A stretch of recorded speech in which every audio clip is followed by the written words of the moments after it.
தமிழ்நாட்டில் இருந்து தேர்வான 6 மாநிலங்களவை எம்பிக்களும் பதவியேற்றனர். திமுகவை சேர்ந்த கான்ஸ்டன்டைன் ரவீந்திரன், திருச்சி சிவா, தேமுதிகவை சேர்ந்த LK சுதீஷ், அதிமுகவின் தம்பிதுரை, பாமக தலைவர் அன்புமணி ராமதாஸ் உள்ளிட்டோர் மாநிலங்களவை உறுப்பினர்களாக பதவியேற்றனர்.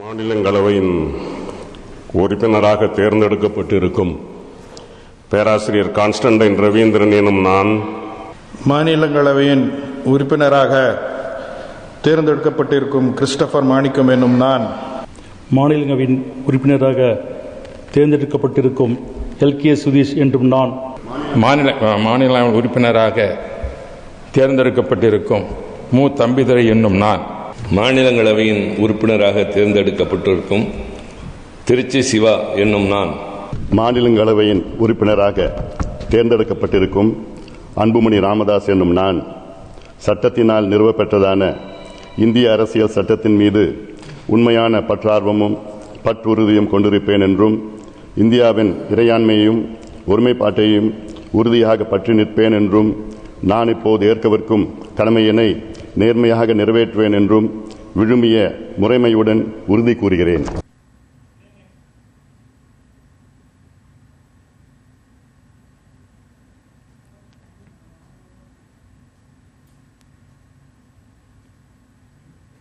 பதவியேற்ற எம்பிக்களுக்கு மாநிலங்களவை தலைவர் CP ராதாகிருஷ்ணன் தமிழிலேயே வாழ்த்து கூறினார்.